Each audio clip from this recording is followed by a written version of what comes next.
David, thank you for joining us.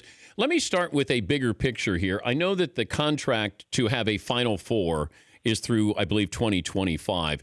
Is there a way that if everybody got together that contract could be broken, that we eventually get from 4 to 8 teams before 2025? Well, money talks, Dan. I mean, I think they could definitely.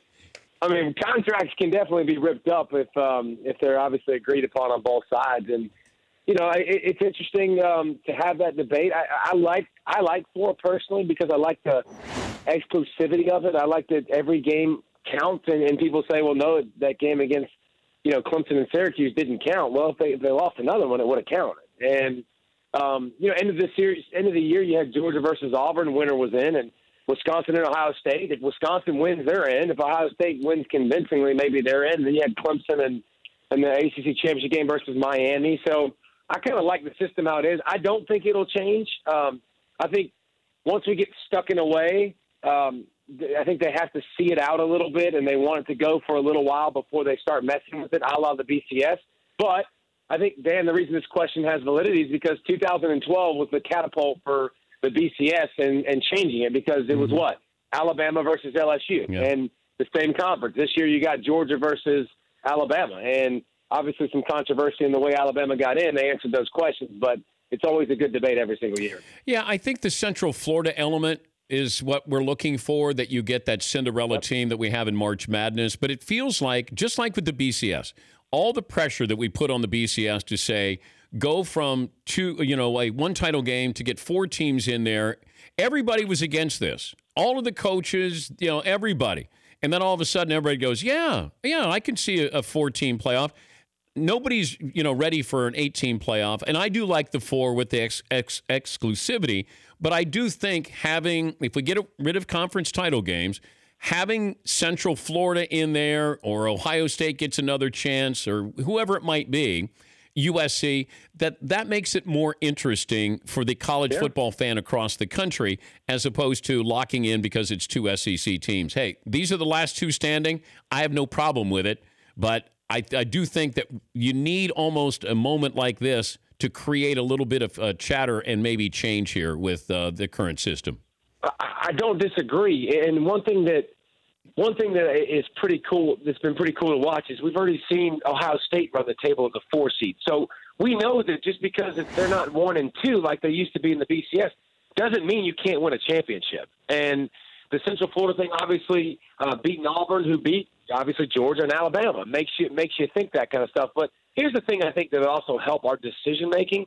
We have to find a way to do away with the cupcake games. And I don't want to do away with those programs, and I want to find a way to financially still support those guys and make sure that they have programs. But if the SEC and ACC played each other, in the added conference, and then the SEC played the Pac-12, and the SEC played the Big Ten, and the ACC played all the different conferences, and then we all matched up more against each other, you might have a better feel of who's good and who's not, and who is more deserving at the end of the year, whose resume, dictates at the end of the year more so than anybody else. So I don't doubt that there's ways that we could tweak this and make it better. I just know one thing, after being in the meeting rooms, Dan, for all these years, I was sold on the BCS till the cows come home.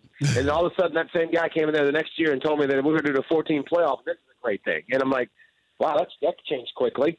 So there's nothing to say that we can't get to 8. And listen, more football ain't bad, but we have to find a way to shorten the season a little bit too for the kids. David Pollack, ESPN college football analyst, former first-round draft pick, Georgia Bulldog. Are you rooting for Georgia to win tonight? Of course, your school, you want them to do well, and you always root for them no matter what. Now, you don't always pick. I don't always pick them because I want to have credibility with my job, and it's very important to me that I call it how I see it. But yeah, man, as a Georgia guy that has seen Kirby Smart coming in now and change a culture, and it makes you proud to be a part of the University of Georgia. It makes you proud to see them play, and not because they're here, because of how they compete. Like you just watch people on TV, and you can see, even if you're not breaking down the tape, like you can see when you got some dudes that are just some dudes. And Georgia's now got some dudes that are physical, that play the right way. So that it's been really, really fun. And of course, you always want your school to win and do well. Did Nick Saban recruit you? He did not. He was smart enough not to. No, oh, that's not true. That's not, no, he didn't. Yeah. How does this get out of hand for either one? If there is a blowout, it feels like Alabama is the one that could blow out Georgia. I agree with that. And I agree with that because if you watch the last game, the two games, Alabama came out with a purpose, with a mission. They weren't scared, and they hit Clemson in the mouth repeatedly over and over again. And if you watch the Rose Bowl, I think Georgia came out a little nervous and a little bit not to lose. And I think it was different. And they can't – if you do that against Alabama, it's a wrap. So I know Alabama won't come out like that.